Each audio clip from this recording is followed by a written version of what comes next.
Water. It's everywhere. It makes up most of our planet. And most of you. We drink it. We swim in it. We build civilizations around it. But what if water is not just a passive liquid? What if water can remember? It sounds strange, even mystical. And yet, over the last few decades, some scientists have made bold claims that water can retain a kind of memory of substances once dissolved in it, even after those substances are gone. This idea is controversial. It challenges the foundations of chemistry, physics, and biology. It has been called everything from revolutionary science to pseudoscience to outright fraud. So what's the truth? Today, we're diving into the strange and fascinating story of water's alleged memory. The experiments, the scandals, the science, and the unanswered questions that still leave room for wonder. The idea that water has memory didn't start with mystics or poets. It began in a laboratory. In the late 1980s, a French immunologist named Jacques Benveniste published a paper in the prestigious journal Nature.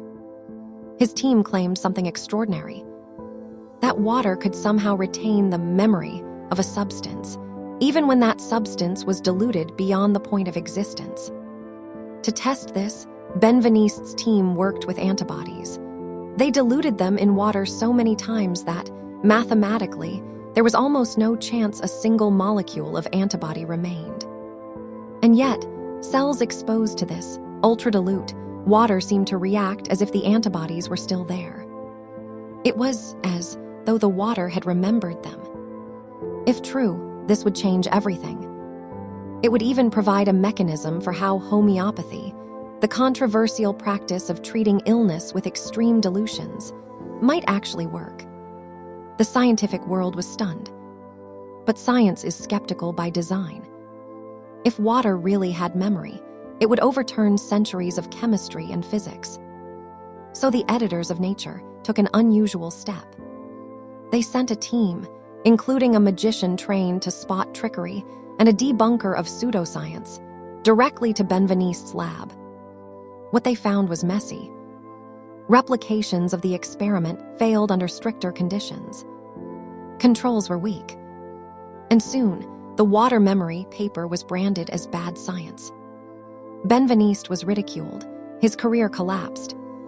The phrase water memory became synonymous with pseudoscience. And yet, the story didn't end there.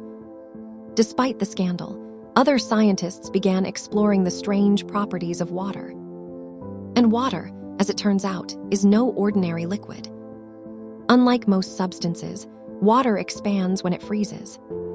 Its solid form floats on its liquid form, an anomaly essential for life.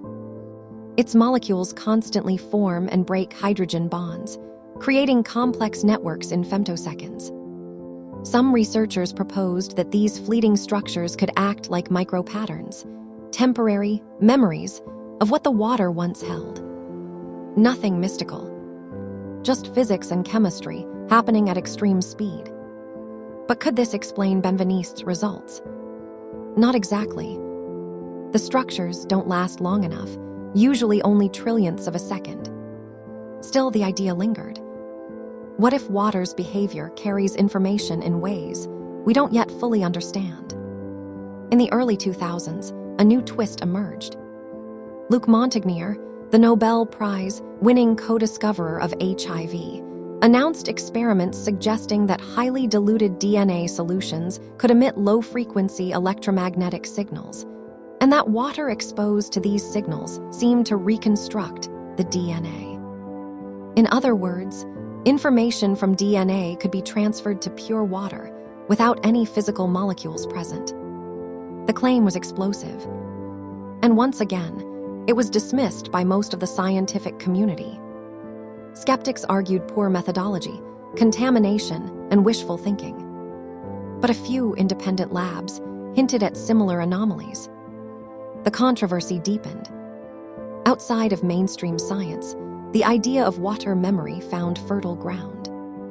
Spiritual teachers and alternative healers began embracing it as proof that water is alive, aware, responsive.